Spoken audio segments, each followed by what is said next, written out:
Сәлем оқушылар, геометриямыздың келесі сабағы үшбұрышқа іштей сызылған шеңбер. Мынандай сұрақтан бастаймыз. Қандай үшбұрышқа шеңберді іштей сызуға болады? Жауабы кез келген үшбұрышқа.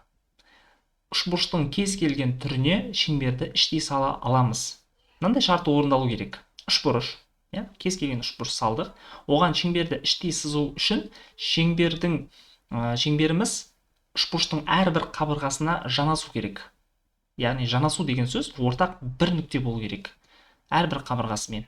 Сол кезде бұны шеңберді іштей сызылған деп айтамыз. Мынандай түрдегі үшбұрыштар бұл шеңберге іштей сызылған емес, өйткені мына жерде қиып өтіп тұр, мына бөлігі. Және мынандай түрдегі үшбұрышқа мына шеңберіміз іштей сызылған емес, өйткені мына қабырғасына шеңбер жетпей қалған. Ал енді шеңбердің центрі туралы қозғап кетейік.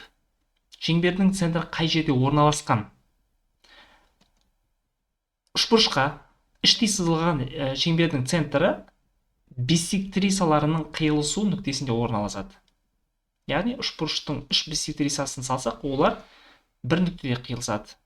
Осы нүкте шеңбердің центрі болып табылады. Бұл нүктеміз және тамаша нүкте деп атаймыз.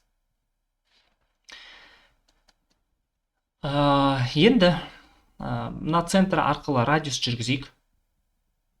Бұл радиусымыз қабырғасына қарай жүргізетін болсақ, радиус және үшбұрыштың қабырғасы олар өзара перпендикуляр болады.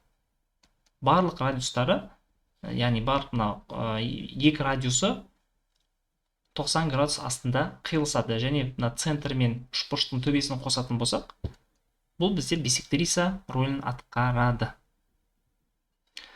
Мынадай бір тапсырманы қарастырайықшы. Үшбұрыш берілген, тең бүйірлі. АБ қабырғасы БЦ қабырғасына тең. Оған іштей шеңбер салынған. Бізге мынандай ұзындықтар берілсін. Яғни AL 5, BL 4 үшбұрыштың периметрін табуымыз керек. Шеңбердің сыртындағы нүкте арқылы екі жанама сызуға болады. Шеңберге екі жанама сызамыз, және бұл екі жанамамыз өзара тең болады. Өткен сабақта айтып кеттік. Соны қолданайық. AL 5, BL 4 болса, онда AN кесіндісі 5-ке тең болады. Өйткені А нүктесі арқылы біз екі жанама сызып тұрмыз. Бұл жанамалар, яғни AL және AN тең болады. Дәл осылай, BK 4-ке тең болады, өйткені BL 4.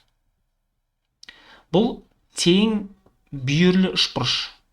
Тең бүйірлі үшбұрыш болғандықтан AN NC-ға тең болады. AN NC-ға тең болады. Және бұлар сәйкесінше CN CK-ға да тең болады. Яғни 5-5-тен болады. Периметр табу үшін осының барлығын қосып шығамыз. Периметрі 28-ге тең болады. Сабағымыз аяқталды. Сау, саламат болыңыздар.